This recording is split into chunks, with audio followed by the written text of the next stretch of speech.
안녕하십니까. 8월이 시작됐습니다. 8월은 광복절이 있는 달이고 한인사회 곳곳에서 광복절을 기념합니다. 금년 후반기에 들어 한일 간 양국 모두 불매매 운동을 확대하며 갈등의 고를 기피하고 있습니다. 시청자 여러분들께서도 잘 아시는 내용이기도 하지만 한일 간의 갈등의 근본적인 원인들을 정리해 봅니다. 한일 간의 갈등은 일본의 끊임없는 욕심과 침탈에서 시작을 합니다. 섬나라에서 모자라는 물건을 대륙에서 받아야 하지만 정당한 방법보다는 군주의 눈을 속이고 대륙으로 침탈한 경우가 있었고, 군주가 야욕을 부리고 대대적으로 침탈한 경우도 있었습니다. 신라시대, 발해시대에도 빈번히 발생했고 고려와 조선시대에도 불법적인 침탈은 끊이지 않았습니다. 급기야 조선시대에 도요토미 히데요시가 임진왜란을 일으켜 본토의 내분을 잠식하고 물자를 강탈하기 위한 침탈로 선조의 조선을 낮추어 보며 정명가도라는 말로 길을 열라고 합니다.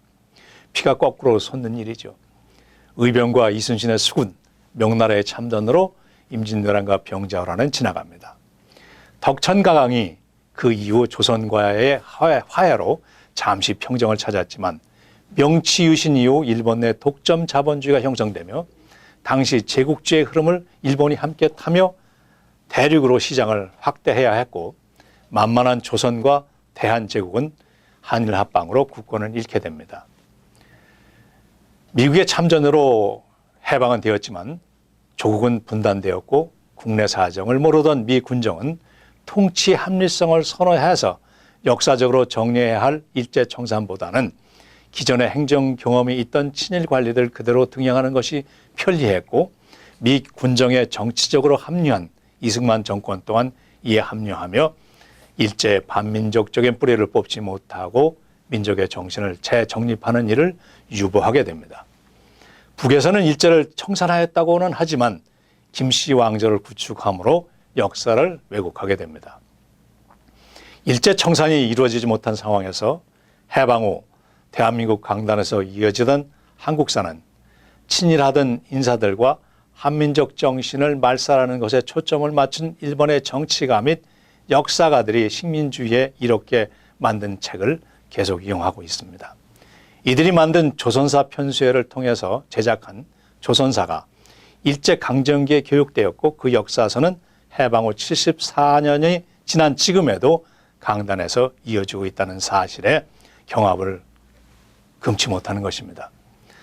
그 중간에 반대 의견들은 있었습니다. 그러나 그 반대 의견은 전교조라는 하나의 그룹을 통해서 대두되었고, 이들의 개입으로 대한민국 한국사, 특히 근대사에 대한 답이 두 개로 나올 수 있다는 것을 근거로 해서 한국사가 교육의 필수보다는 선택 과목으로 변신하는 기상천외한 현실을 만들었습니다. 그러나 그들의 근거는 한민족의 근본적인 철학과 정신에 근거한 것이 아닌 반미와 반일본, 자와 우의 다른 견해에 근거하고, 민족의 근원보다는 그들 집단의 합리성과 그들의 이익을 위한 역사 해석에 집착했던 오류를 범했습니다.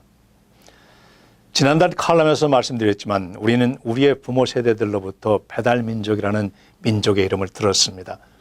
그들은 비록 일제강점기에 살았지만 역사를 이야기하던 당시 지사들로부터 민족의 뿌리에 대한 얘기를 들었기에 우리에게 그러한 말씀을 주셨습니다.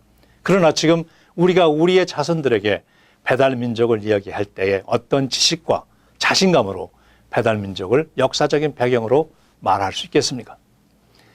일제가 만든 조선사회는 배달국이라든지 홍해인간이라든지 단군의 고조선을 말살하거나 왜곡하는 일에 집중을 했습니다. 결과 우리는 배달민족을 말할 수 없는 지금에 이르렀습니다.